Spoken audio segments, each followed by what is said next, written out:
The wagon wheel cracked just as the sun began to bleed into the cliffs. Tula clutched the edge of the cart as it jolted sideways, nearly throwing her into the red dust of the canyon road. The mule reared, braying in alarm, while the driver jumped down with a curse, muttering in Spanish as he examined the broken spoke. The wind hissed across the plateau, lifting her thick, dark braid and cutting through her shawl like a knife. She was not supposed to be here, not like this. Not as the heavy-set Apache woman no one in her village had ever asked to wed. Not as the one whispered about behind cookfires. And certainly not as the woman now stranded in Navajo country alone, but for a leather satchel and a heart full of hope. She pressed her palm against the shape of the buffalo hide letter inside her bag. It was still there, real thick with edges curled like old parchment, and a wax seal pressed deep with the shape of a mountain. Her name wasn't on it, but somehow it had always felt meant for her. The driver grumbled that the cart could still make it slowly. She nodded. She had no interest in turning back. Ahead, far in the distance, stood the house. White adobe walls, a pitched roof, a post-rail fence running along a dried-up cornfield. It looked small from here, but permanent more than anything she'd ever had. She whispered, "Tomorrow I'll be his." Weeks ago, her uncle had given her the letter, without a word, his expression unreadable. "A white man from the north," he finally said. Said he's looking for a woman to share his land. Sent this. The letter was tied with a strand of horsehair. The handwriting was rough and slanted, carved rather than written. To the woman with eyes like dusk. If you are strong in work and quiet in temper, I offer a home. Not luxury land, labor, and my name. Come if you agree. Follow the trail to the house near the white cliffs. I will be there. It was unsigned except for the wax seal, a mountain. Tula read it again and again, heart pounding louder each time. Her mother was dead. Her sisters were all married or gone. She had no dowry, no suitors, and no reason to stay where she was a burden. So she chose to leave. Now, standing before the house, she wiped the dust from her face and adjusted her woven belt. Her hands trembled as she stepped off the cart. The front door creaked open. He stood there, tall, sun-worn, dressed in hide and denim. He had a hunter's build and a hunter's eyes, sharp, assessing, and to her surprise, cold. She stepped forward, heart swelling. "I'm Tula," she said. "I received your letter." His brow furrowed. He stepped closer, scanned her up and down, and said nothing. After a beat, he spoke. "You're not what I expected." The words hit harder than the fall she'd nearly taken from the wagon. Tula stood straight, though her hands trembled against her skirt. "You offered a home," she said carefully. He crossed his arms. "I heard things. From your village. Said you couldn't have children." Her chest constricted. "That's a lie." Maybe he shrugged. "I can't take the chance." She took a step forward. "I left everything. You called me to you. I didn't call you. I wrote to a woman who could build a life. This won't work." He turned without apology and walked inside. The door shut hard behind him. That night, she slept in the barn. The hay was damp. The wind howled through the slats. She didn't cry. By morning, the decision had been made for her. She was not welcome. She would not be sent for. No one would come looking. So she left. No destination, just away. The sun was high when her legs gave out. She dropped beside a twisted desert tree and ripped the letter from her satchel. The hide had grown soft from the heat curling at the edges like a wound. She read it one last time, then tore it in two. Again. Again. The wind caught the pieces and scattered them into the brush like broken promises. Her breath shuddered. And then the tears came, not loud, not showy, but slow and steady, falling into her lap like small stones dropped in a dry well. Then voices, laughter, bickering, footsteps. Tula looked up through her tears and saw them, a ragged procession of children following behind a single man. He was tall, lean-weathered. His hair was tied back. A small boy rode on his hip. Others clung to the reins of a mule dragging a half-covered wagon. The man stopped when he saw her. He didn't look surprised, just tired and kind. Tula stood slowly. He gestured to the broken scraps of hide caught in the brush. Someone didn't keep their word. She said nothing. "I'm Nahuel," he said. "These are mine." He nodded toward the children. Their mother passed last year. The oldest, a girl with narrow eyes, stood slightly apart from the rest. The youngest clung to the hem of Nahuel's coat. "I work, I feed them," he said. "But they need more than food. They need someone who won't leave." Tula blinked. "Why are you telling me this?" He shrugged. "Because you look like you know what it means to be left behind."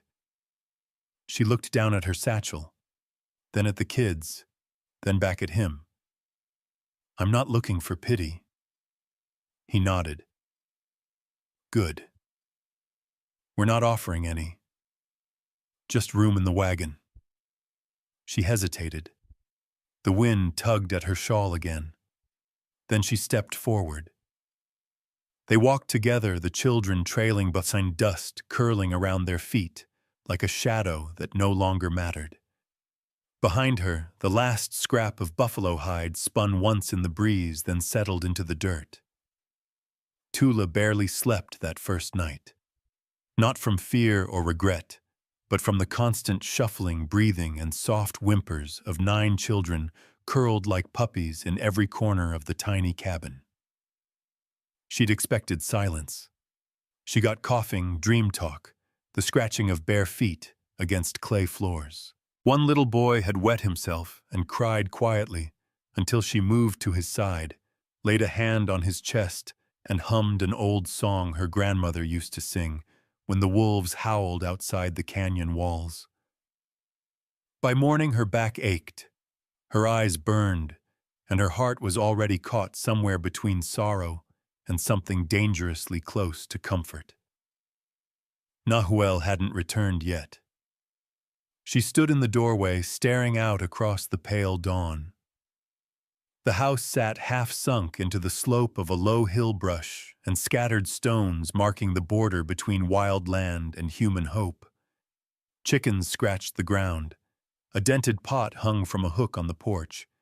The wind carried the sharp scent of juniper and dry earth. She hadn't known what to expect from this place, but not this. A footstep behind her made her turn.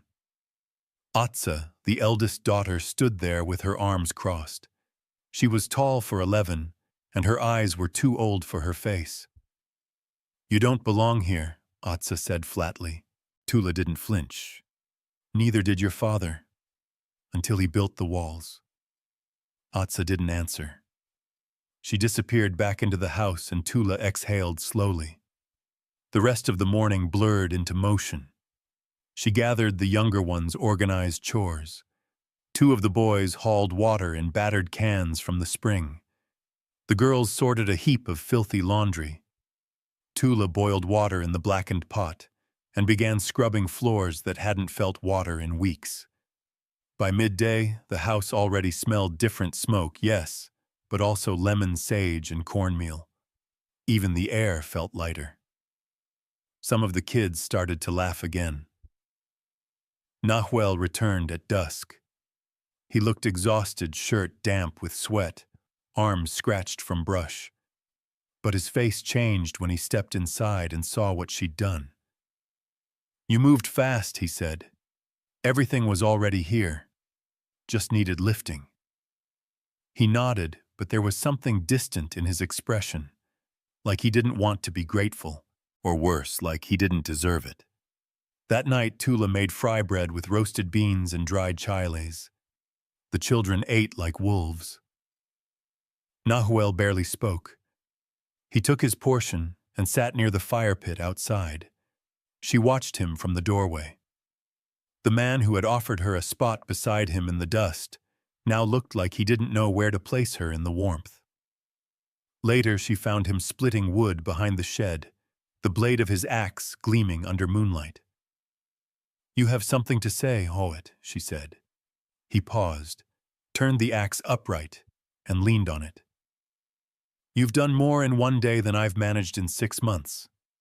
That sounds like thanks. It's also a warning." She narrowed her eyes. "To who? To you," he said. "Don't expect this to stay good." She didn't move. "Why?" "Because I didn't bring you here to fix anything. I just didn't want to see you left behind. I didn't come to be rescued." He stepped closer. "Then why did you come?" She didn't answer at first. Then, "Because you asked." He looked away. "You're not what I expected, and I don't have time to fix that." It hit harder than when Mountain Man had spoken those same words. Because this time she had fed his children. She had washed their feet and sung their songs. She turned sharply and went inside without a word. But that night, when the baby cried, she rose before Nahuel did. Over the next few days, she kept working. The children began to gather around her, testing her patience with mischief, but always returning with small offerings, a shell, a flower, a knot of woven grass. Even Atsa began to soften, watching from corners, asking questions under the guise of complaints. "You stir too slow," she muttered, as Tula made corn mash one morning. "Then come stir it faster," Tula replied. Atsa did. One evening, as the sky turned a bruised purple and fireflies danced near the field, Tula found a broken necklace at the foot of her bedding. Small turquoise beads, child-sized. She fixed it with thread from her skirt hem, left it on Atsa's bedroll. The next day the girl said nothing, but she wore it. 1 week after Tula's arrival, Nahuel's brother rode in from a nearby camp. His name was Etu, sharp-jawed, quick-talking, wrapped in layers of trade cloth and pride. He laughed loud and slapped Nahuel on the back. "Heard you finally brought a woman in. Thought maybe she was made of lightning the way they talk about her." He looked Tula up and down. "Not lightning," he said, "but maybe thunder." Tula smiled tightly. "Thunder shakes more ground." Etu grinned. "So it does." That night, Etu told stories by the fire, funny ones, bold ones. He made the kids laugh and Nahuel smile in a way Tula hadn't seen. But later, as they cleaned up dishes, Etu leaned close and whispered, "Watch your back. Ayani's been asking about this place again." Tula's spine stiffened. Ayani Etu nodded. "You've stepped into someone else's shoes, and some people don't like that." That night, Tula couldn't sleep. She lay on her mat, staring at the low ceiling. A child stirred beside her. Outside, Nahuel sat with his back against the doorway, knife in hand, watching the trees. She rose, blanket over her shoulders. "You knew she'd come," Tula said quietly. "I didn't think it'd be this soon." "You made her a promise," he hesitated. "Sort of. You knew I'd be stepping into a fight." He nodded. "I hoped it wouldn't matter. It always matters." He didn't respond. But when she sat beside him, he didn't move away. Morning brought a dust storm. Sand slapped the windows and crept under the door. Tula tied scarves over the children's faces, ushered them into a corner room with blankets. She boiled water, dampened rags, kept them breathing easy. The world turned orange and gray outside. Nahuel stood at the door, his frame blocking the worst of the wind. When it passed, Atsa came to Tula and slipped her small hand into hers. "Don't leave," the girl whispered. Tula bent to meet her gaze. "I won't." Atsa nodded once, then went to help fold the blankets. That evening, as they ate in silence, Nahuel cleared his throat. "There's something you should know," he said. Tula looked up. "Ayani's not just anyone. She's someone I almost married. Someone I might have been expected to." "Expected by who?" He hesitated. "By my wife. Before she passed, she asked Ayani to help raise the children." Tula's heart sank. "So Ayani believes this is her place." He nodded once. "Yes." She stood slowly, wiping her hands on her skirt. "She may believe that," she said. "But only one of us is already here." The storm had blown away more than dust. In the 2 days since the skies cleared, the air around the homestead had changed, more cautious, more watchful. Nahuel had grown quieter. He'd started leaving at dawn and returning late, always looking over his shoulder before crossing the threshold. The children noticed it too. They clung a little closer to Tula, followed her more obediently, and asked fewer questions. She pretended not to feel the shift, but her back tensed whenever a rider passed on the far trail, and she kept her shawl near the door, now just in case. On the 3rd morning, she stood outside washing a pot in the cold basin when she heard the wagon. It wasn't Nahuel's. The wheels creaked slower, more deliberate. The mule's hooves hit the gravel path with the rhythm of someone unbothered by hurry. Tula didn't turn right away. She dried her hands, tucked a loose braid behind her ear, and stood up straight. Then she looked. There were 2 figures, one driving cloaked lean, the other seated beside her, unmistakably familiar. Ayani. Her dark braids were long and gleaming, tied with green ribbon.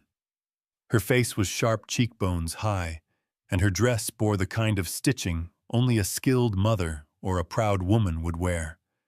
She saw Tula and smiled just slightly, not with warmth, but with certainty. They stopped at the gate. The driver stayed quiet. Ayani climbed down and walked with slow, even steps toward the house. Tula didn't move. Ayani's boots crunched dry earth. When she reached the base of the porch, she tilted her head. "So," Ayani said, "you're her." Tula met her eyes. "I am." The silence stretched. "I'm Ayani. I was promised this house. These children. That man."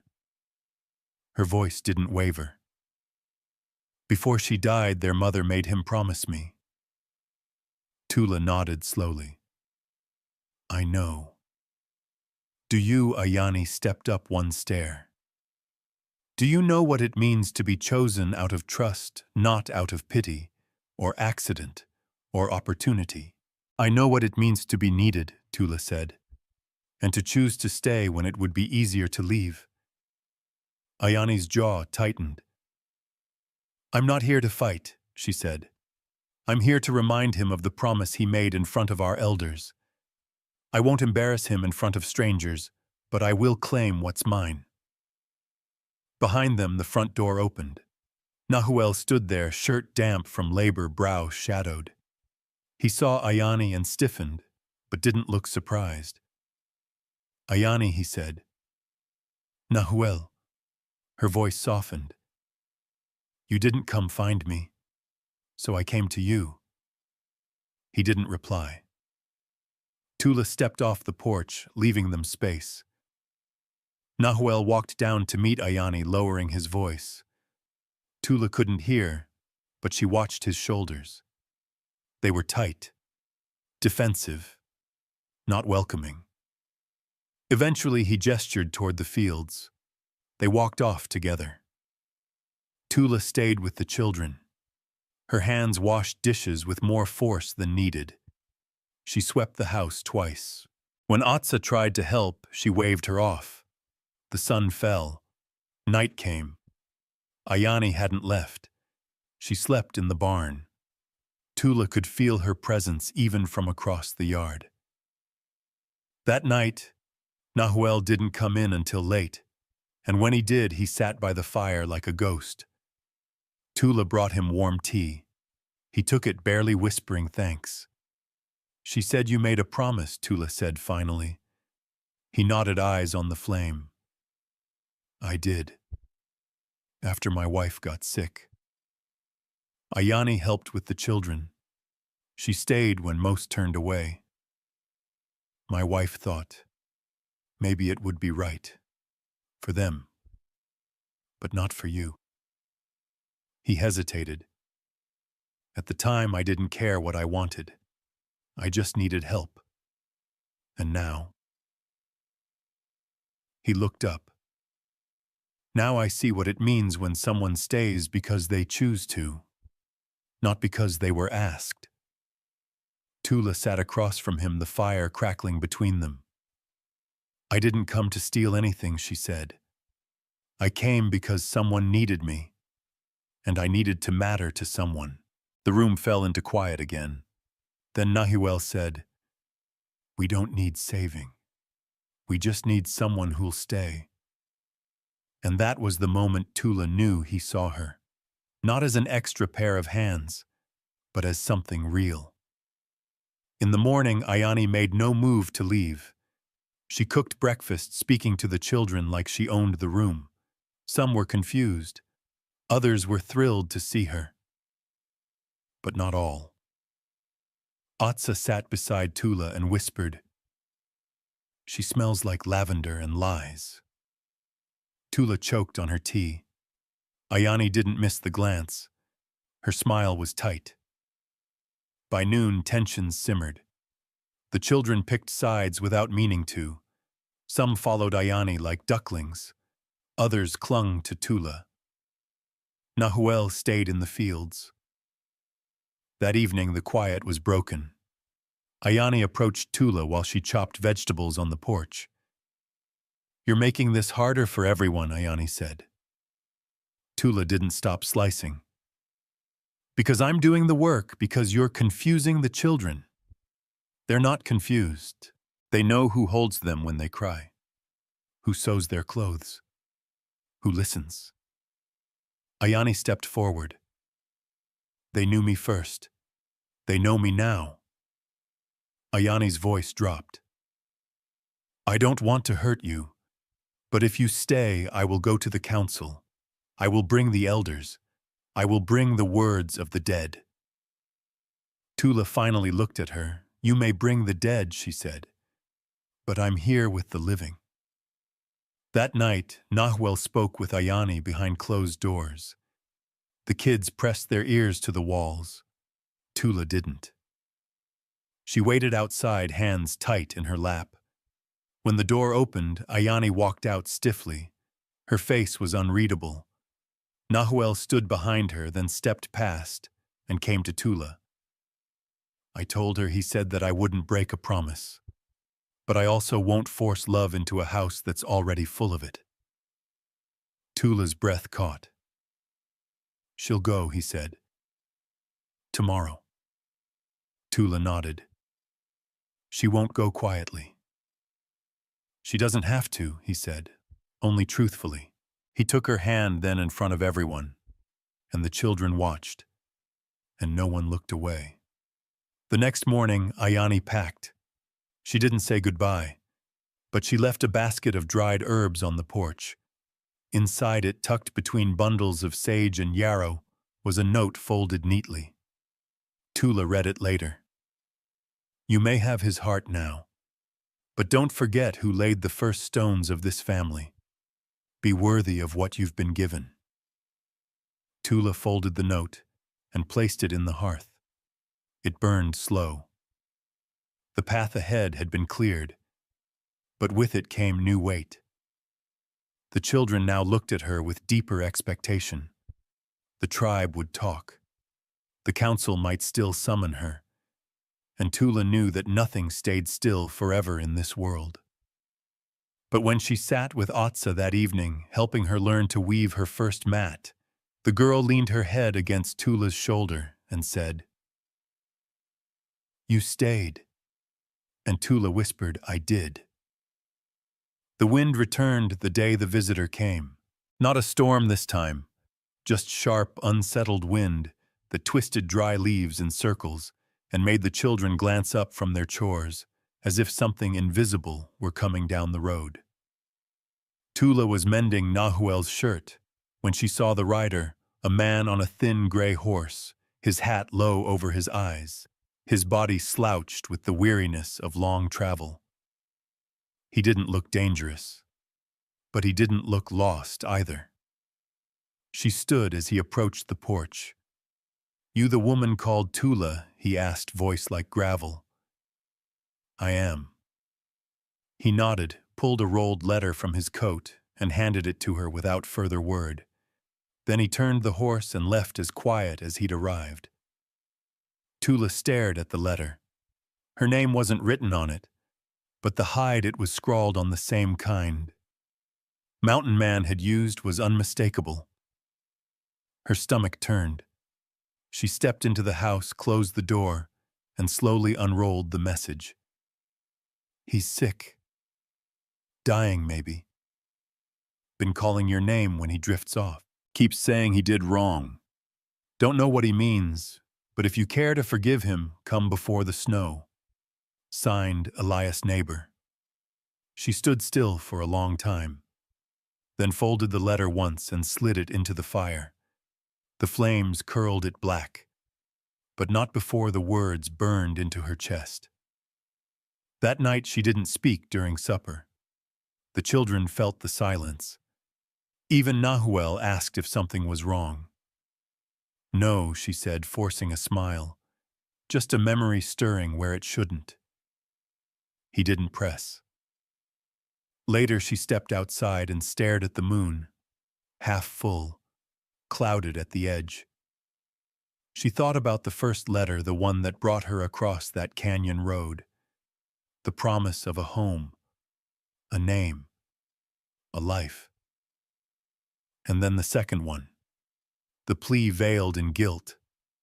Mountain Man had lied.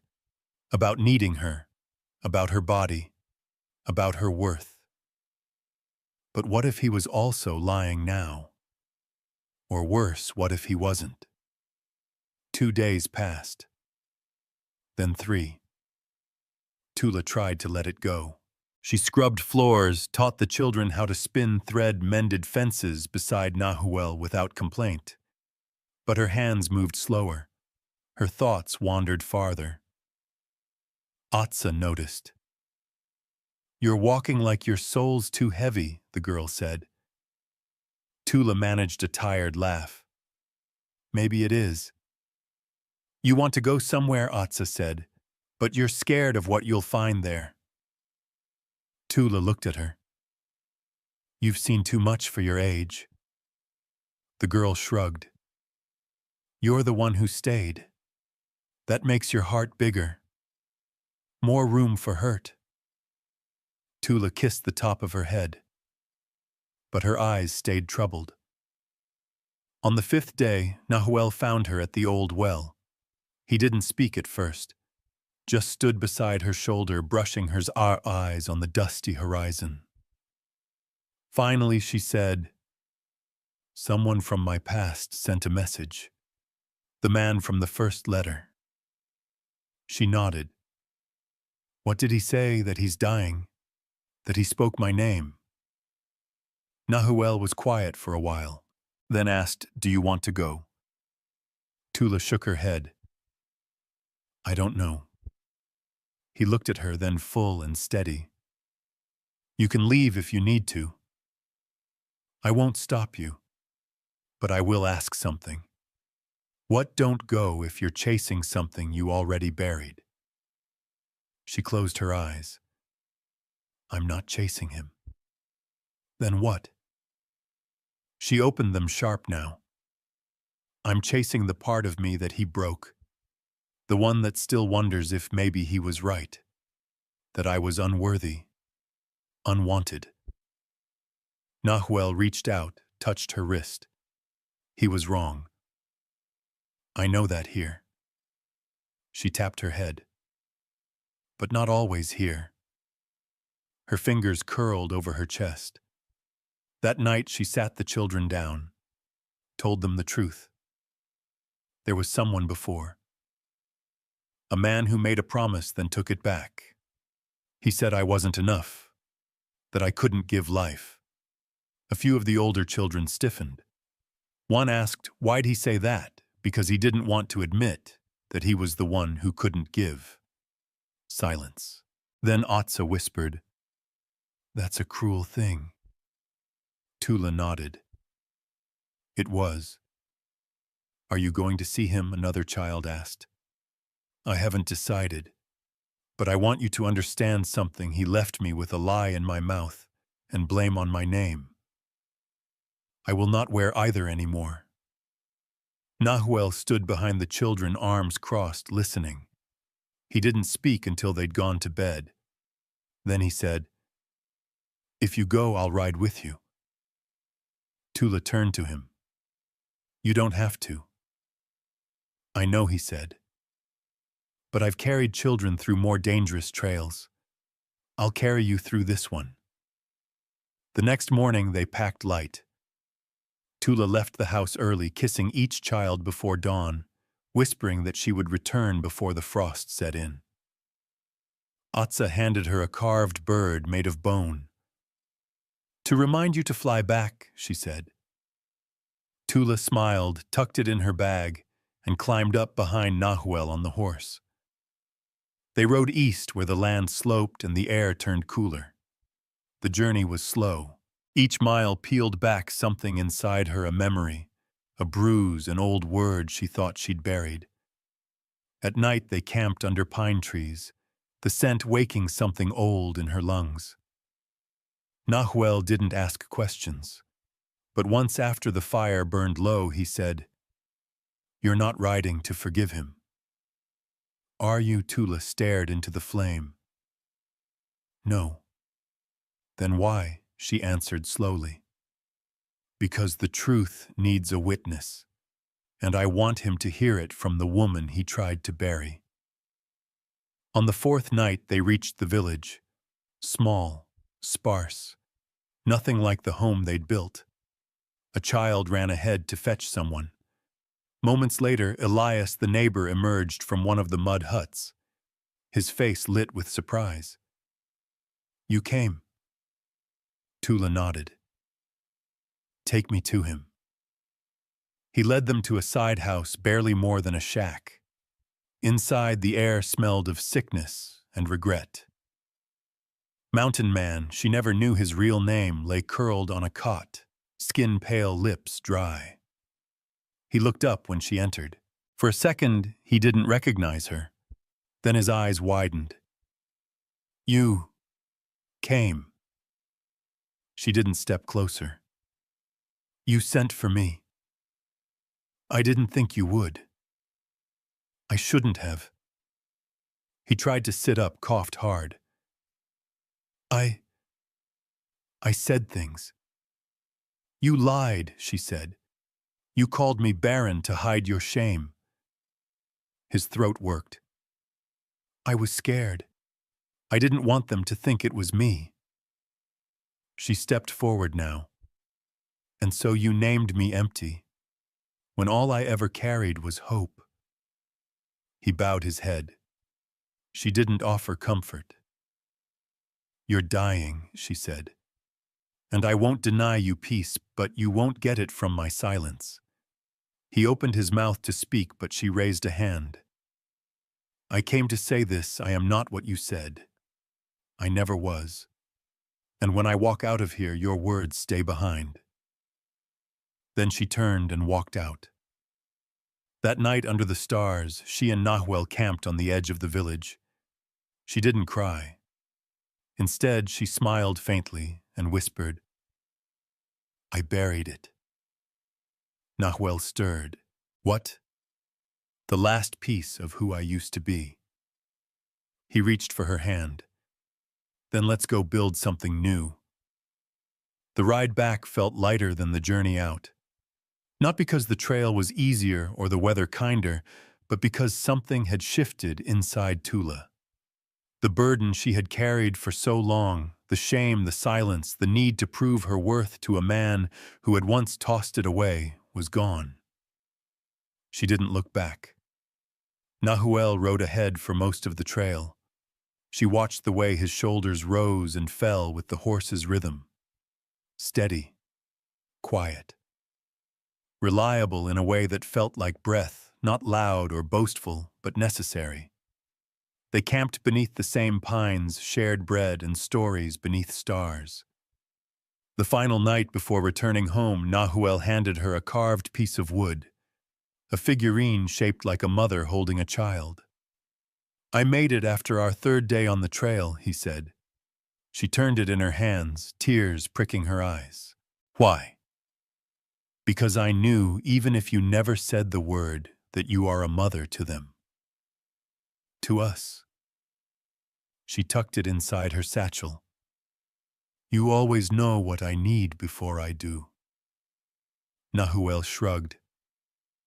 Maybe that's what it means to stay. When they reached the homestead, the children came running. Atsa first arms flung wide eyes fierce with relief. You came back, she said into Tula's chest. I promised. The house had been kept clean. The animals fed. Even the water jugs were full. But there was a stillness in the air, as if the house had been waiting to exhale until she crossed its threshold again. That night, Tula stood in the doorway long after everyone else had gone to bed. She ran a hand over her stomach absently, her fingers pausing at the base of her belly. A flutter. She froze. Not gas. Not nerves. Something different. She pressed her hand deeper, closed her eyes. It happened again. A second time. Small but distinct. Like wings brushing the inside of her ribs. Her knees gave out slowly, and she sank to the floor, staring into the darkness. It was impossible. It was happening. She didn't tell anyone for days. Not out of fear, not entirely. But because the knowledge was so sacred, it felt like speaking it too soon would cause it to vanish. She had spent years believing her body was a hollow shell made to serve to work, but never to carry life. Even when the lies were stripped away and Mountain Man had been exposed, a part of her still believed the damage had been done. That her womb had heard the words and withered in protest. But now, in the quiet of dawn, her body hummed with something new. She placed her hands over her belly each morning and waited. Not just for movement, but for certainty. The kind of knowing that comes from inside the bones. It came slowly, like heat creeping into cold stone. By the end of the week, she was sure.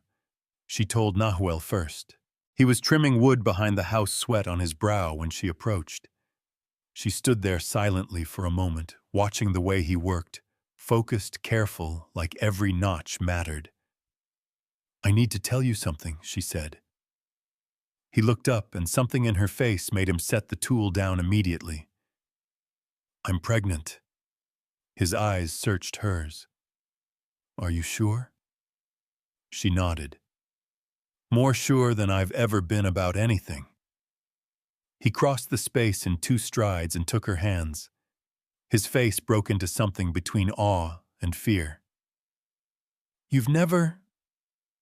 Never, she said. And now it's real, Nahuel. He dropped his forehead to hers. How? She laughed softly. I don't know.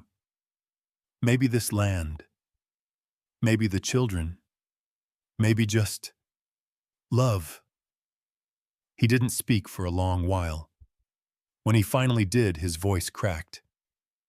I thought I was too old to start again. She squeezed his hand. Then don't start. Just keep going. We're already in it. The children found out 2 days later. Atsa noticed the way Tula winced when lifting buckets. The younger ones caught her rubbing her back when she thought no one was watching. It was only a matter of time. You're hiding something, Atsa accused one morning while sweeping. Tula paused. I am. Is it bad? No. Then what is it? Tula took a deep breath. You're going to have a new sibling. Atsa stared at her. You're... Yes. For a moment, no one moved. Then the room erupted in questions, gasps, laughter. Some of the children danced. One of the boys shouted, I get to be a big brother again, Atsa didn't move. She stared at Tula with wide eyes, then said, but they said. Tula bent down. I know what they said, but they were wrong. Atsa reached out hesitantly and placed a hand on Tula's belly. There was no kick yet, just warmth, but it was enough. Atsa whispered, You're magic. But not everything was joy. As news spread through the nearby settlements, whispers followed. Some said Tula had lied all along, had tricked Nahuel. Others said it was a miracle, but not the kind meant to last. That her child would be cursed, born into a story too messy to carry hope. Nahuel brushed it off. Let them talk. Our roof doesn't belong to their mouths. But Tula heard it, and sometimes late at night she believed it. One evening as they lay together, she asked him, What if I lose it? You won't. But what if I do? What if this hope was just something passing through me? Nahuel turned to face her, resting a hand on her stomach. Then it passed through someone strong enough to hold it for even a moment. And that matters. She nodded, tears in her eyes. I wasn't meant to carry this alone, she said softly. But I will if I have to. You won't have to. The months passed. The homestead changed with them. The children became more protective. They brought her herbs, pillows, hand-woven charms. Atsa began taking over chores without being asked. Nahuel built a new crib from cedar. He carved tiny animals into the frame, wolves, birds, and one that looked suspiciously like a very fat chicken. You tried, Tula said with a laugh. I made it for the baby, not an art show. The nights grew cooler. The air smelled like rain and firewood, and still the child within her grew. She felt it kick, stretch, turn. Her body changed. Her walk changed. Even her dreams changed, filled now with water and feathers with hands she didn't know lifting her from a deep river. Then came the pain. It struck one morning without warning. Sharp, deep, wrong. She doubled over while feeding the chickens, clutching the side of the coop. Atsa screamed for Nahuel. He was at her side in seconds, lifting her into his arms. Tula gasped. Something's not right. Hold on. No, I mean it. Something's wrong. They laid her down. The midwife wasn't due for weeks. They were alone. And inside her something had shifted. The pain came again, fiercer. She looked at Nahuel, eyes wide. If this baby's going to fight, she whispered, then so will I. The pain didn't let up. By midday, Tula was pale and soaked in sweat, her hands clenched so tight her knuckles turned white. Nahuel knelt beside the bed, useless but unwilling to leave her side. She gritted her teeth through another contraction, this one sharp and low, pulling her down into herself, like something was trying to escape. It's too early, she gasped. It's too soon. Nahuel nodded, his hand pressed to her forehead. I know. Where's the midwife, still 2 days out? She was down in the valley last I heard. Tula let out a low, broken sound. We don't have 2 days. The children were gathered outside the room, silent. Atsa sat with the youngest ones, holding their hands. Even she didn't try to act brave. Nahuel rose, turned to the doorway. I'm going for help. Tula's eyes snapped open. You can't leave. I have to. What if I don't make it? He crossed back to her, kneeling again. Then I will make it worse by sitting here and watching you break. Tula gripped his collar. Nahuel, he pressed his forehead to hers. If I leave now, it won't be to run, it'll be to return with fire in my hands. She closed her eyes. Go, she whispered. He left before sunset. Atsa took control the moment the door shut.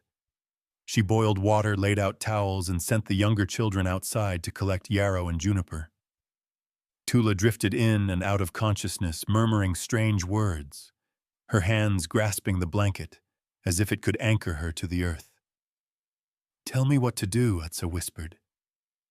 Please. Just once.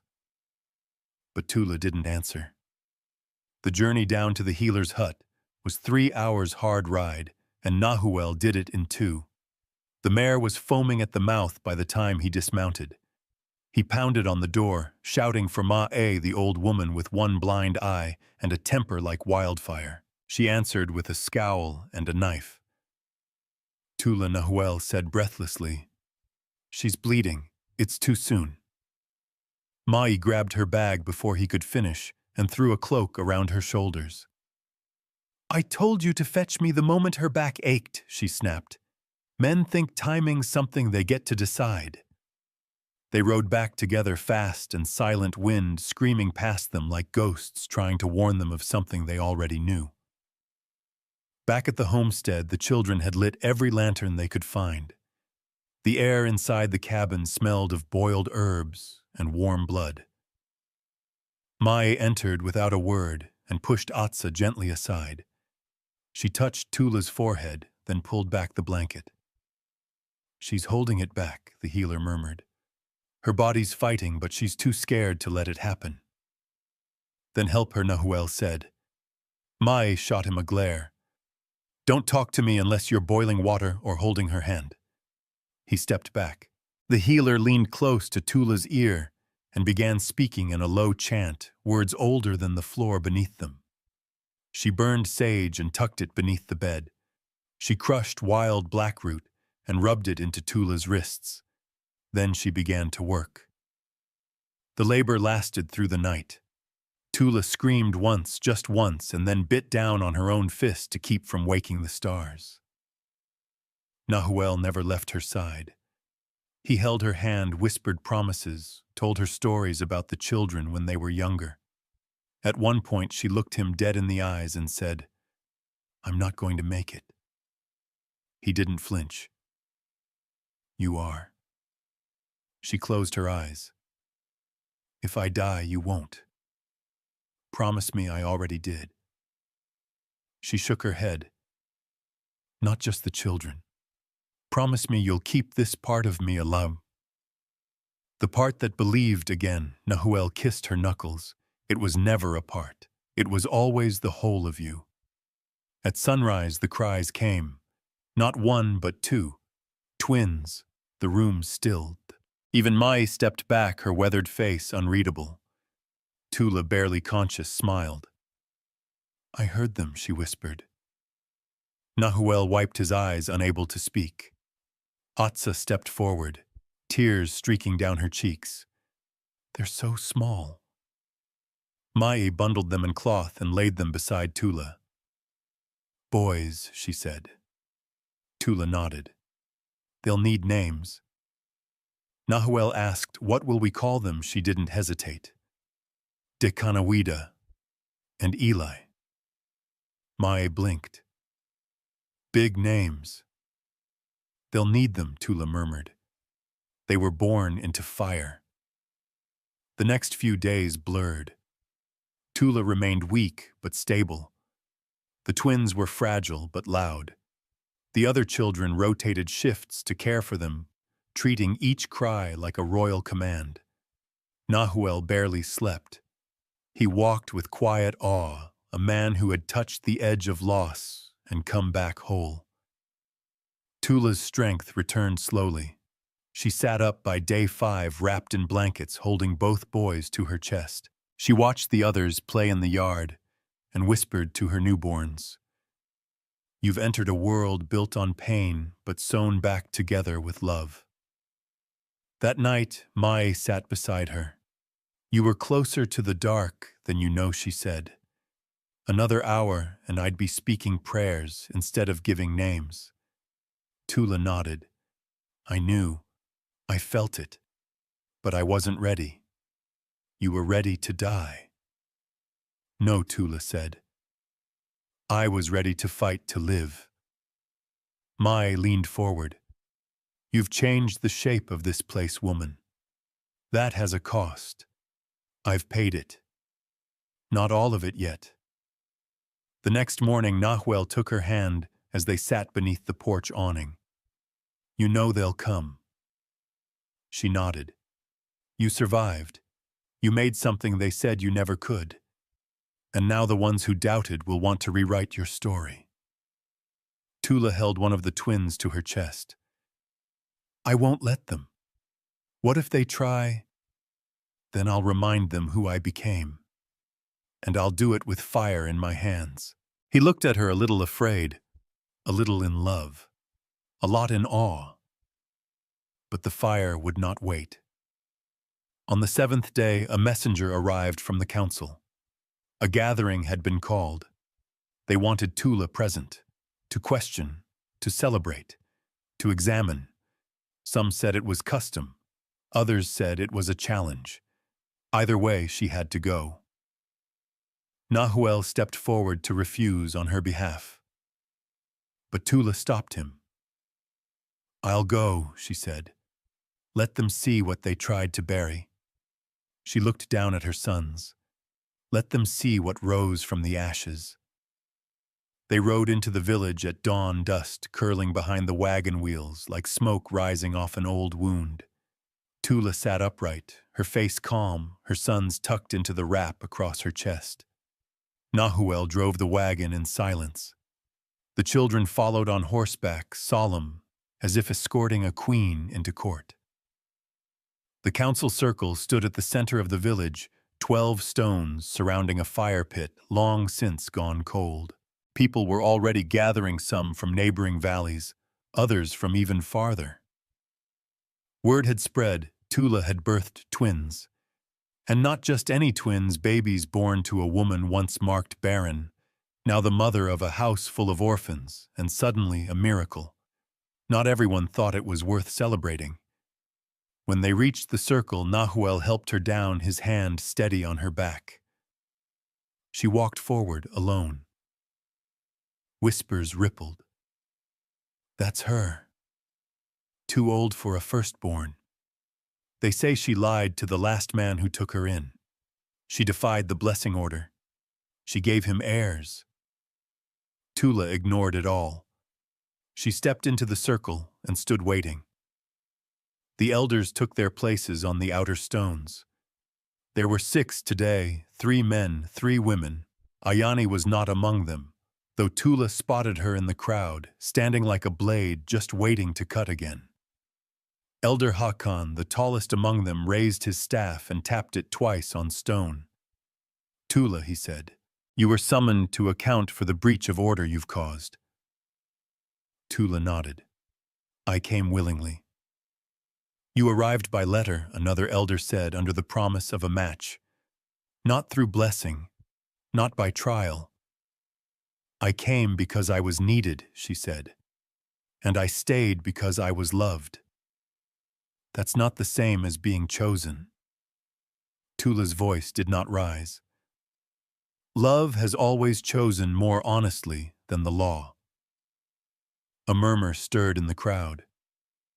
"You lived here how long before claiming Nahuel as your own?" Hakan asked. "I never claimed him. We built something together, without permission." One of the elders leaned forward. You speak as though defiance is virtue. I speak as a woman who survived, Tula said. Survived what someone in the crowd shouted. Tula turned to face them. Her voice rang loud and clear now. Being discarded, lied to, named empty when I was always full. She held the twins tighter to her chest. These are my answer. I brought life into this world without your permission, and I won't ask for it now. The council didn't speak. Not right away. Håkon stared at her. This village has rules for a reason. And so does the wind, she said. But it still finds its own way. After the gathering, they were led to a side tent to rest. But rest didn't come. Nahuel paced. The children sat close, watching the flap, afraid someone would burst in and take her away. They'll ask for proof next, Nahuel said. Lineage, paternity, heritage. Tula shook her head. They know the truth. This isn't about truth. It's about control. He stopped pacing. Then why come? She looked down at her sons, both sleeping now. Because if I didn't, they'd write this chapter without me. That night, a woman came to her tent. She wasn't a council member nor a midwife. Her dress was plain, her hands rough with years of work. I brought you broth, she said. Tula took it unsure. The woman sat beside her. I watched you today. Thought maybe you'd break. But you didn't. Tula smiled faintly. I've done enough breaking. The woman nodded. My name's Sani. I was like you once.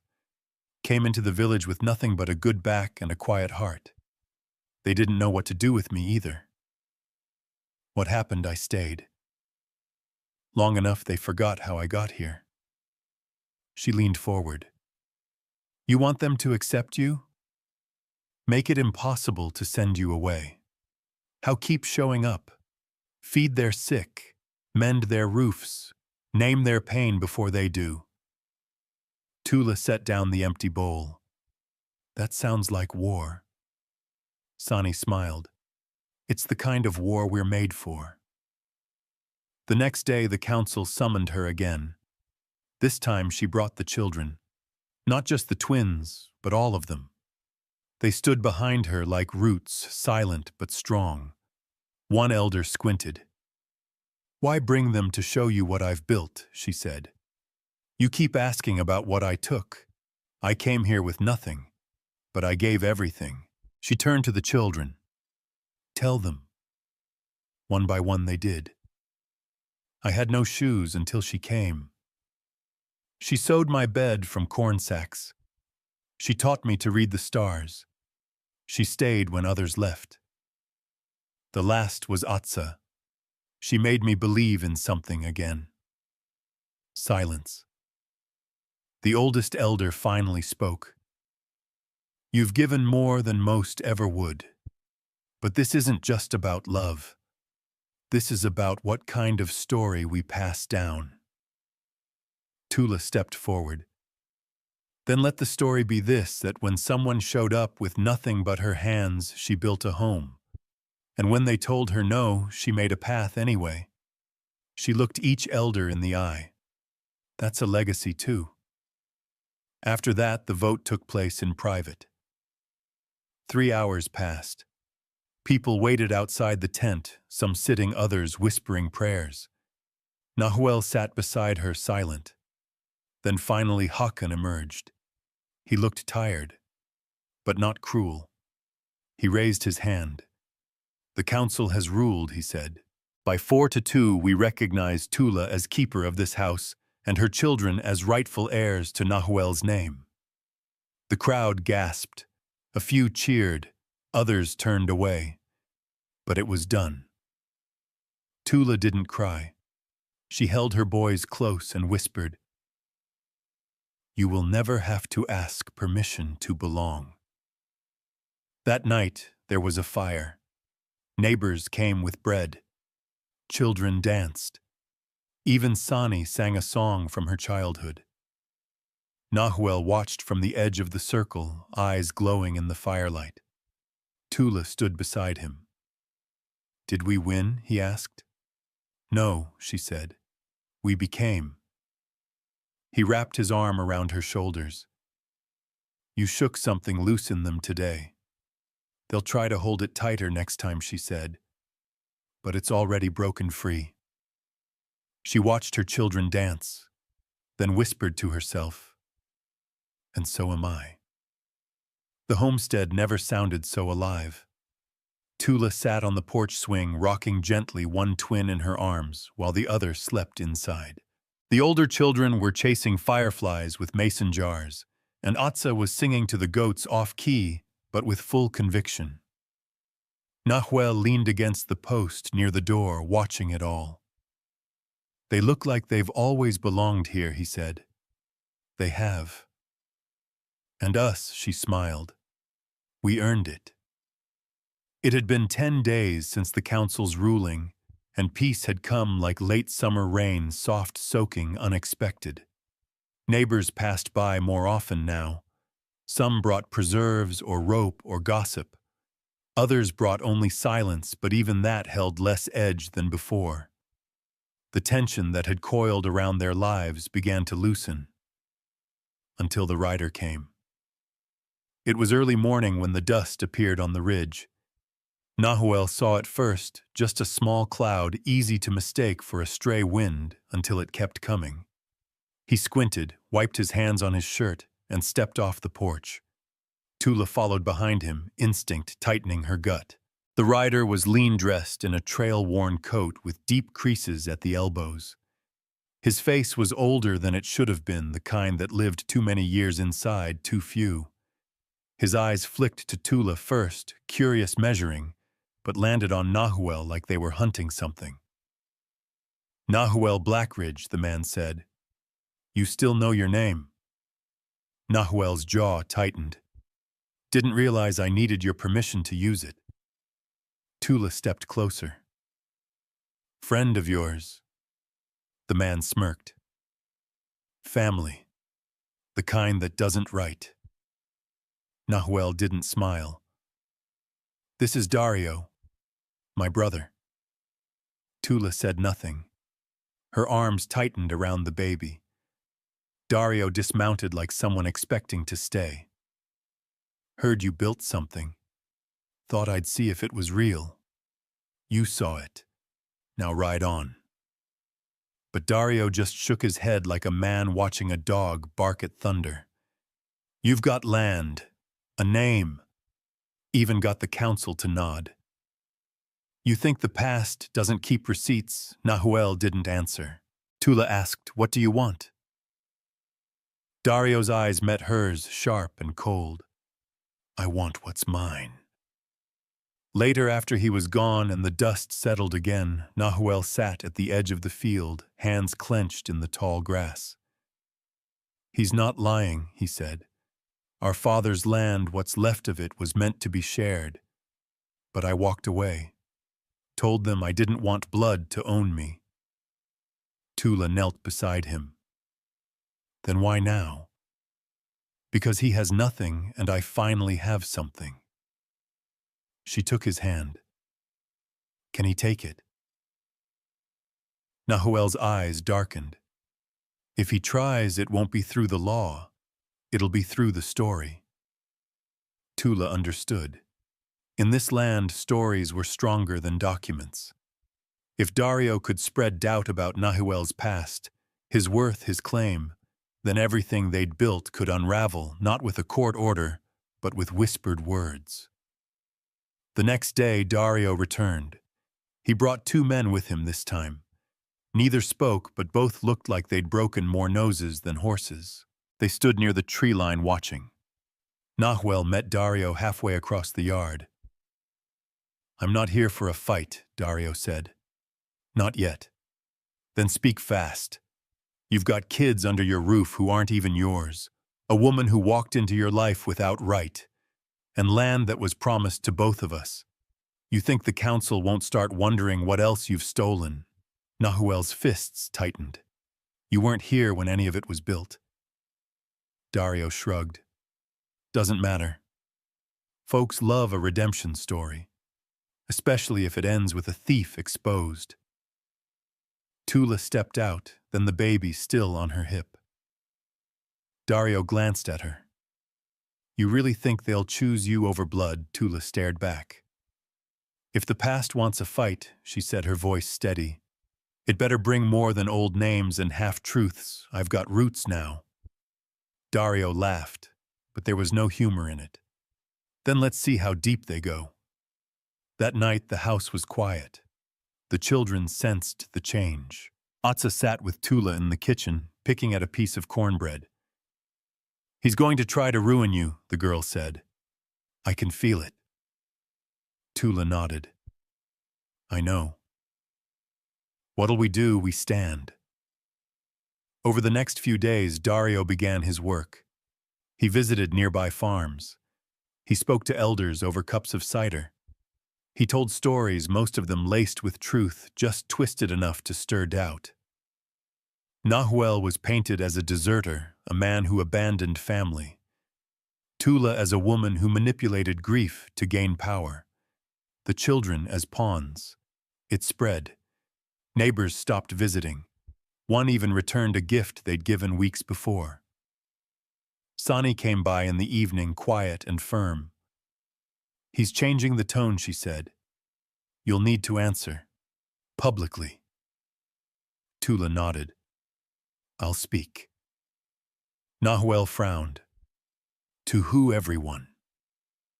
They sent word through the old paths, north trails, river crossings, trading posts. A gathering was called not by the council, but by Tula and Nahuel themselves. A bold move, one that would either solidify their standing or expose them to collapse.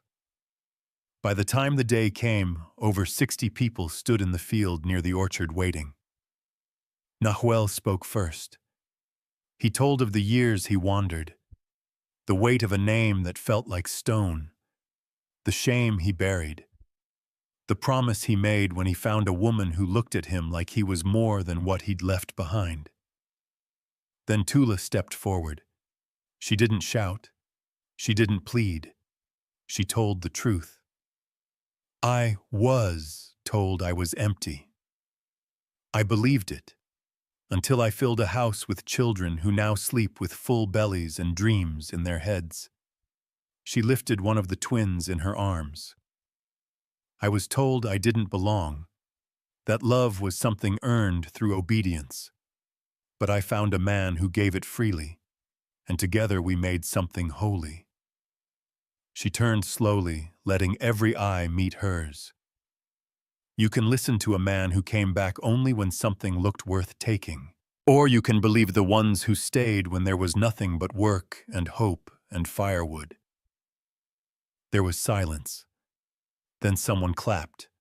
Another joined. And another. The sound rose slowly, not loud but enough. Dario stood at the edge of the crowd, arms crossed. He said nothing. But he didn't stay. That night, Nahuel stood by the fence, watching the wind bend the grass. Tula came to him, rested her head on his shoulder.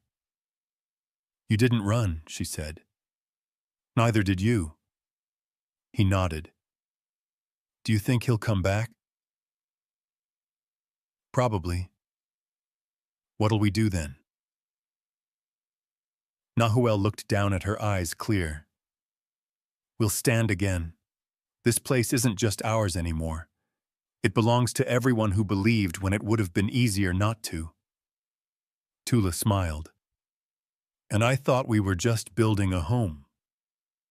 The letter arrived with a red ribbon and a wax seal. Tula didn't open it right away. She recognized the stamp legal, formal, cold. Not from the council.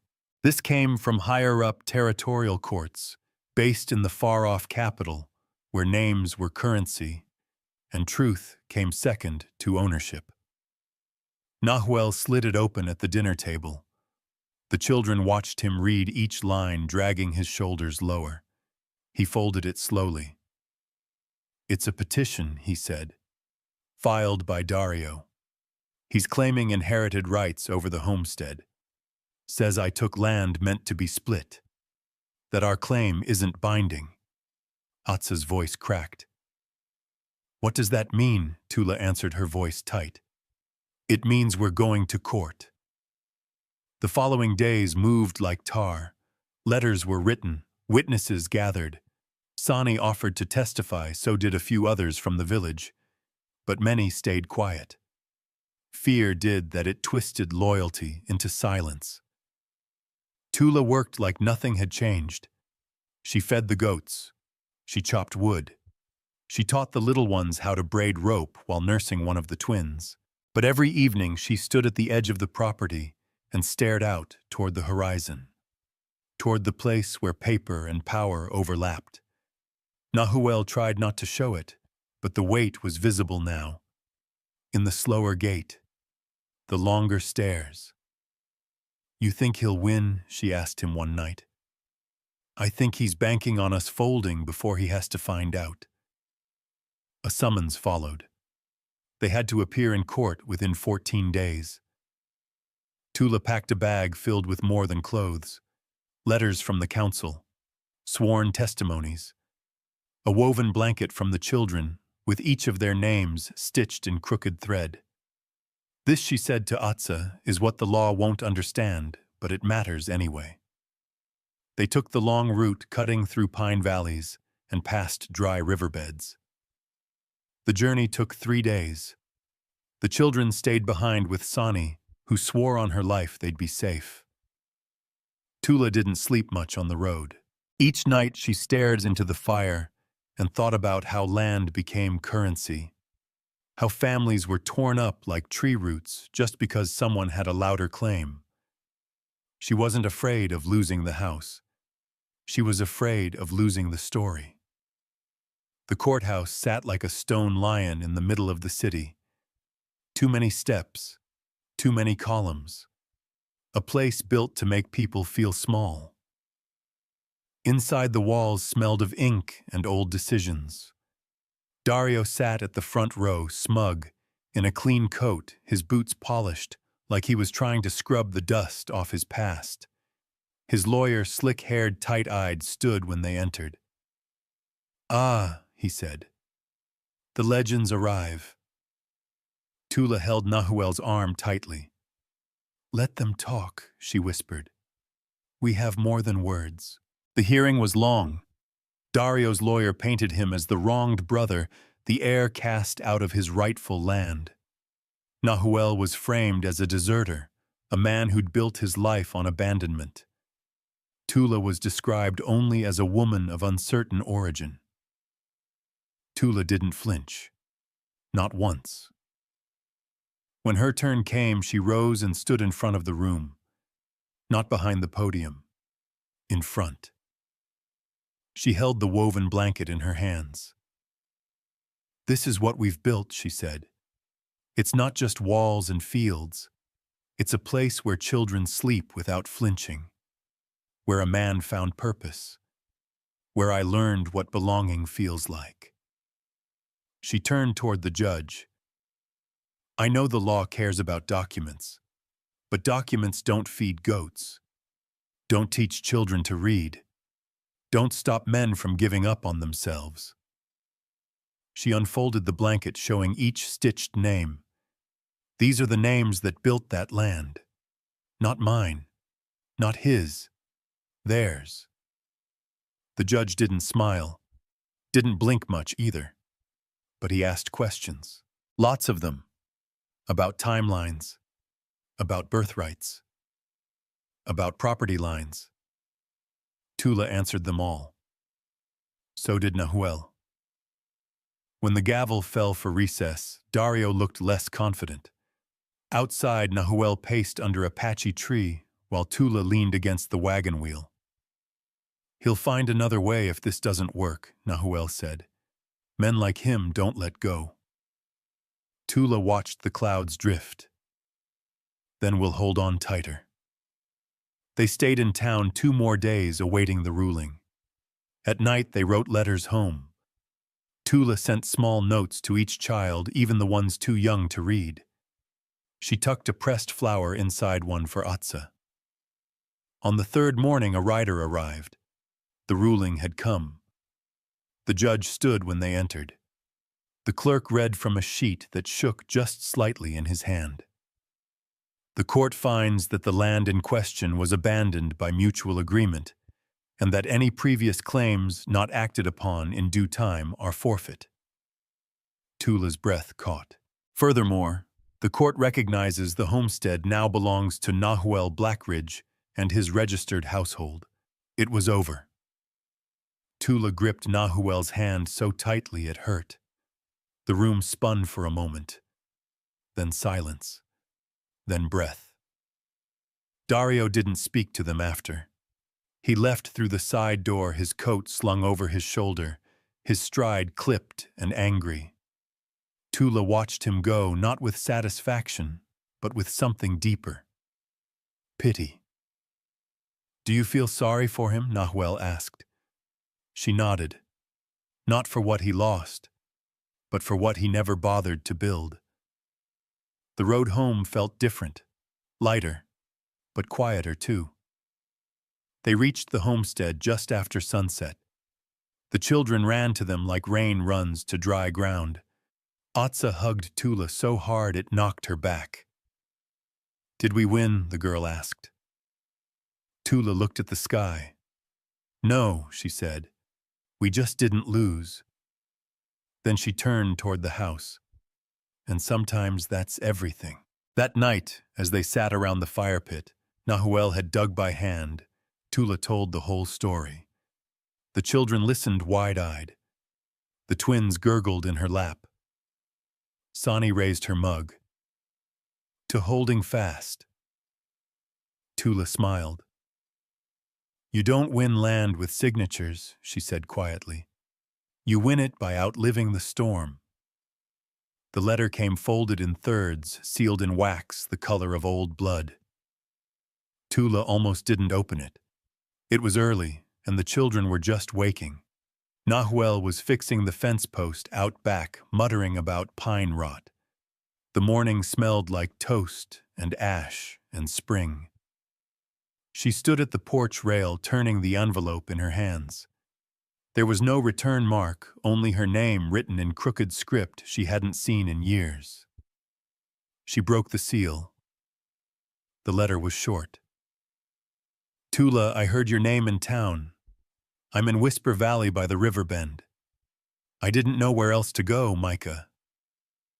Her knees gave slightly. Micah. The name hit her like cold water. Not a ghost, exactly. More like a breath she thought she'd lost for good.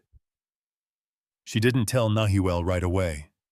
Not out of guilt, but because she didn't know what the letter meant yet. Micah had vanished 5 years ago, an orphan she'd once taken in when she worked near the southern trade routes. He'd been trouble then, sharp-tongued, bone-thin, carrying rage like a blade hidden in his smile. She remembered nights spent scrubbing blood from his sleeves. She remembered defending him over and over to people who swore he'd never change. And then one day he just left. No note, no word, just gone. Now suddenly he was nearby, and asking for her. By midday she saddled the mule. Nahuel raised an eyebrow but didn't press. She told him the truth. A boy from before. One I tried to help. He's alone. You sure he's not dragging trouble with him? I'm sure he is, she said. But I have to go. Nahuel handed her a wrapped biscuit and kissed her forehead. Be back before dark, she nodded. I always come back.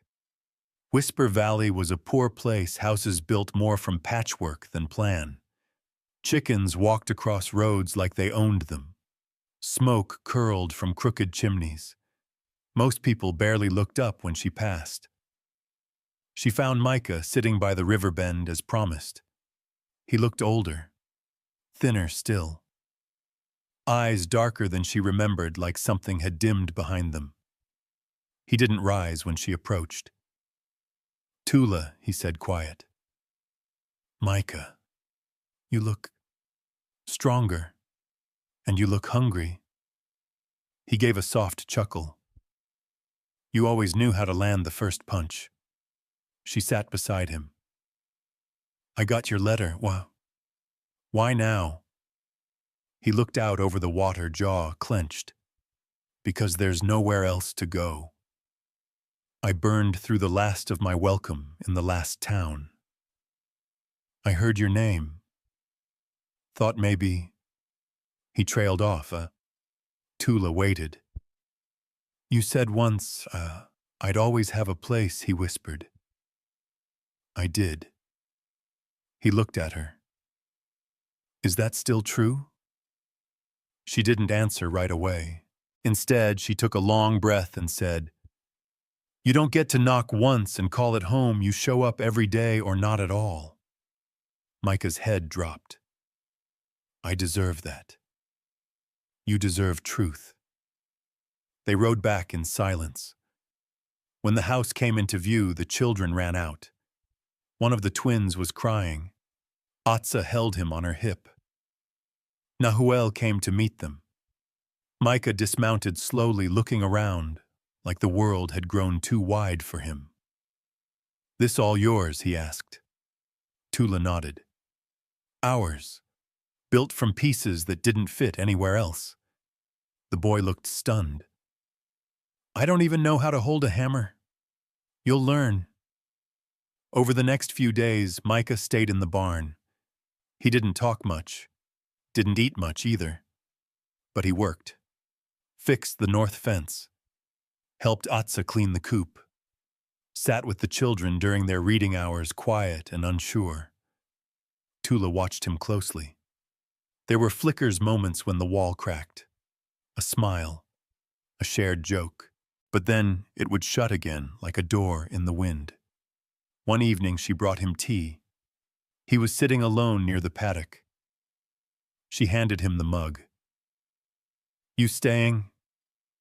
He looked down. "Do I have a choice? You always do." Micah hesitated. "I don't know how to be what you want me to be." "I don't want you to be anything," she said softly. "I want you to try." He stared at the horizon. "I ran because I thought I'd ruin you. And when I came back, I hoped maybe you hadn't noticed I was gone." She sat beside him. "I noticed." "I don't know what family is," he said. Tula nodded. "Neither did I until I made one." It was Nahuel who finally spoke what everyone was thinking. They were in bed, quiet, the twins asleep in the cradle. "You think he's here for good?" he asked. "I don't know. You think he's changed?" Tula rolled onto her side. "I think he wants to." Nahuel exhaled. "We'll have to watch him. We've always watched our own." 3 days later, Micah disappeared again. Gone before dawn. Left behind a blanket and half a note. "I'm not ready. I thought I was. But I see now I still don't know how to stay." Tula found the letter first. She didn't cry, didn't curse. She simply folded it and slipped it into her pocket. At breakfast, Atsa asked, "He's gone, isn't he?" Tula nodded. "Why?" "Because it's hard to believe you're wanted when no one ever taught you how." The girl frowned. "Will he come back?" Tula didn't answer, but she hoped so. That night, she and Nahuel sat by the fire. The stars were sharp overhead. "He'll return," Nahuel said. "You think boys like that always run out of road. And when he does, we'll set another place at the table." Tula leaned against him. "You still believe in people even after everything." He smiled. "I believe in what we're building. And that's enough to carry a few strays." The first wind hit at midnight. It howled low, scraping across the valley like a warning growl. Tula woke with a start, the twins stirring beside her. Nahuel was already at the window, his face carved with tension. "Storm," he said. She listened. It wasn't rain yet. Just wind, angry and aimless, but it was coming. Nahuel pulled on his boots. "I'll check the barn." Tula scooped up the twins and wrapped them in the thickest blanket. "I'll get the others." Atsa was already awake, clutching her boots and looking like she'd never fallen asleep. "Is it bad?" she asked. "Could be," Tula answered. "We stay close. We stay calm." The younger kids, startled and groggy, gathered in the main room. The fireplace still held a glow. Tula threw on more wood and moved everyone in tight lighting a lantern as backup. Nahuel came back in soaked. "Roof's loose. One of the goats got out." "I need to go back." Tula handed him a fresh coat.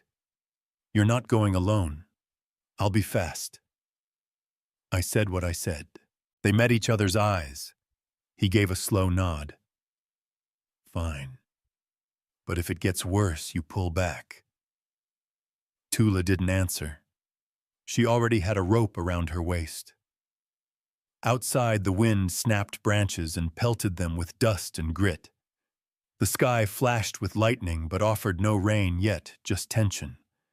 The barn groaned like an old ship. Nahuel shoved the door open, while Tula rounded the pen. The missing goat Bina was huddled against the fence, wild-eyed and shivering. "I've got her!" she shouted. Nahuel barely heard her over the wind. He pulled a tarp over the leaking section of roof and hammered it down, every strike of the mallet echoing like thunder. Inside, the goats cried low and scared. Atsa would be calming the kids now, reading from the worn-out storybook or singing out of tune. Tula pulled Bina close and looped the rope through her harness. The moment she turned, the wind surged harder, snatching the barn door wide and slamming it against the frame. Nahuel leapt forward, catching it before it tore off the hinges. "Tie it!" she yelled. They worked without words now. The kind of silent rhythm only shared work could build. Once the door was secured, they moved the goats inside, doubled up hay around the weaker ones, and turned to go. That's when the tree came down. A crack, sharp and sudden. Nahuel shoved her hard. The branch missed her but crushed the fence behind them. Sparks danced in the air as something metal clanged. They didn't stop to check. Back at the house, the windows shook.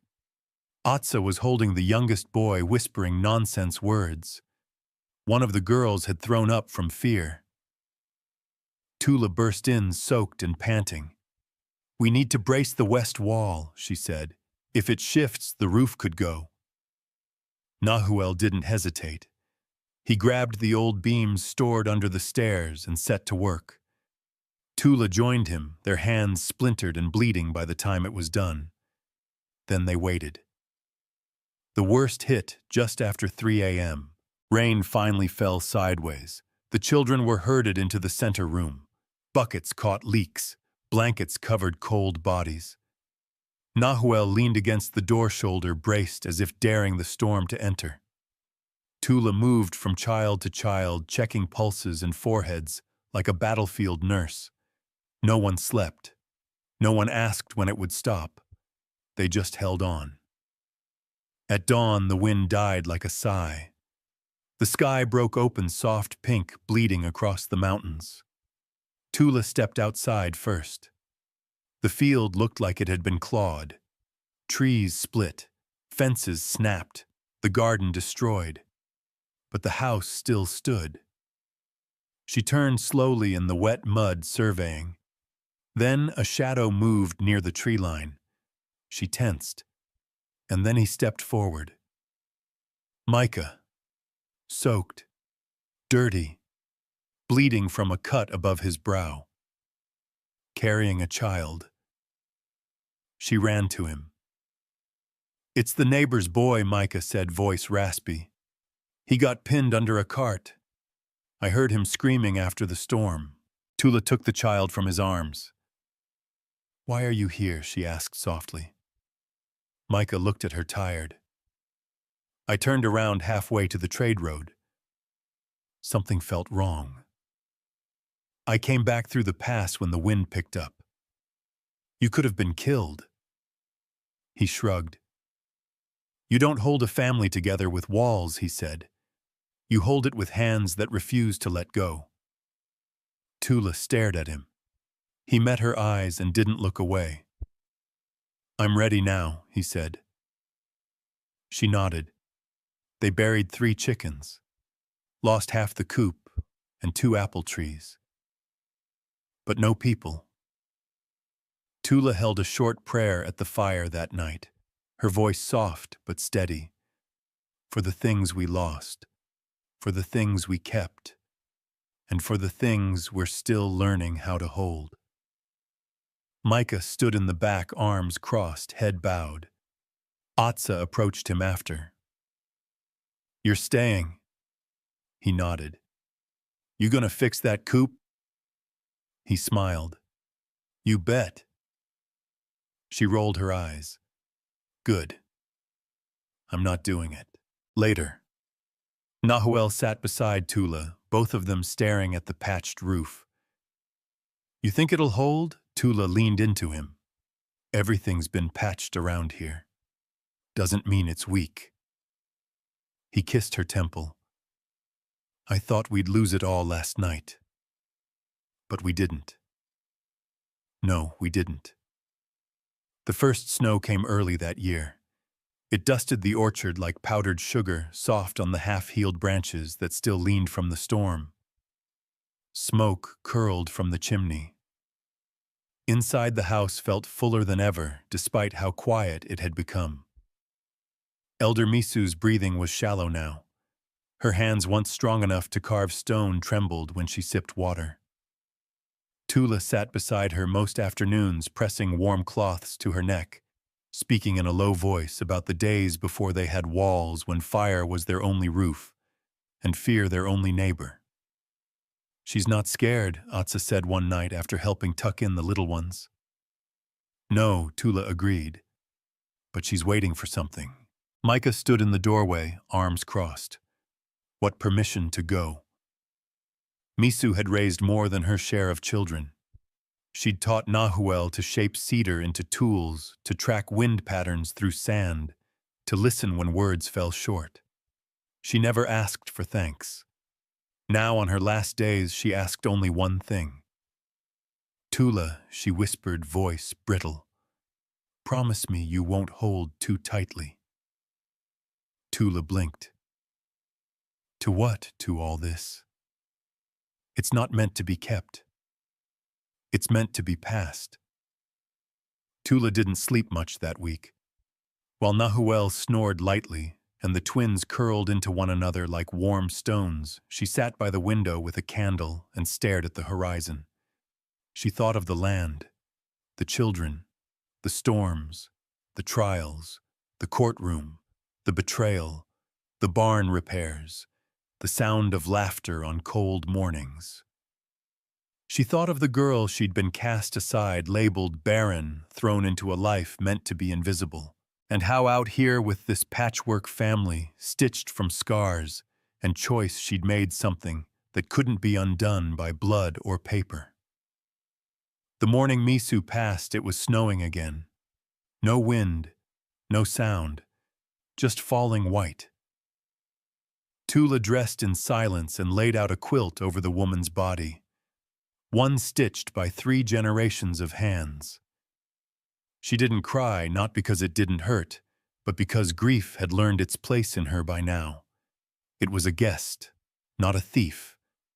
Nahuel kissed the elder's forehead and whispered thank you. Micah helped dig the grave. Atsa planted cedar sprigs around the marker. That night, Tula lit a fire in the hearth and called everyone into the room. The little ones sat cross-legged on the rug.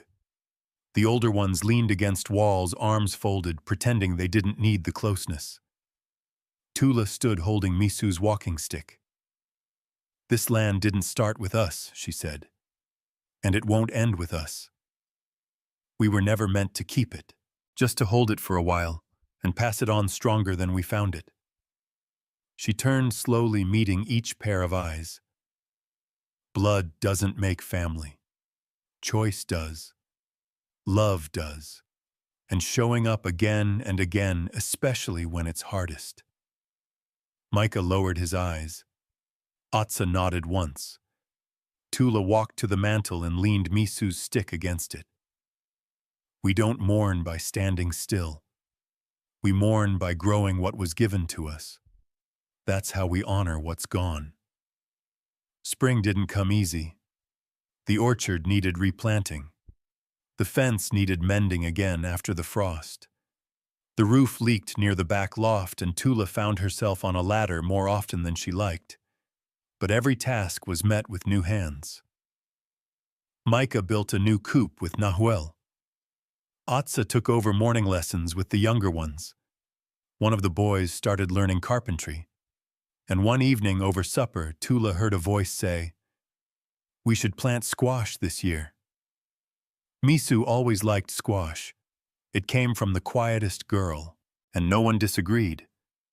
One night in late April, Nahuel found Tula standing by the edge of the field. She had her hands in the soil. "Feel that," she said. He knelt beside her, digging his fingers in. "It's warmer." She smiled. "It's ready." For what? For something new. By summer, the house looked different. Same bones, same land, but fuller. There was music some nights when Atsa played fiddle. There was shouting when goats escaped. There was whispering between children, learning how to keep secrets. Micah built a new bunkhouse. 2 more children joined them, brought by riders who heard what they were building out here. And one morning, Nahuel stepped out and saw something scrawled in chalk on the barn wall. "Home is who stays." No one admitted writing it. No one needed to. Tula didn't talk much about the past anymore. It wasn't because it hurt.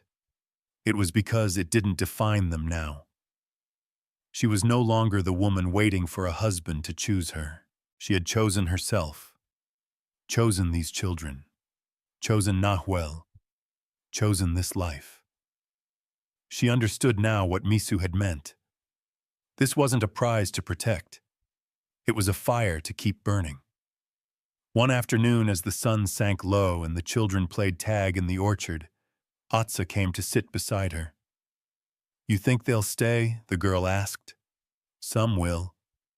And the others, Tula smiled. "They'll take pieces of us with them." Atsa looked down. "I don't want it to change. It has to. That's how we grow." The girl sighed. "What if I'm not ready? You don't have to be. Just willing." Years later, people would say this land had a way of choosing its own, that it didn't matter what name you carried or what blood ran through you. If you stayed long enough, worked hard enough, loved deep enough, it made space for you. It gave you roots, and if you were lucky, it gave you family.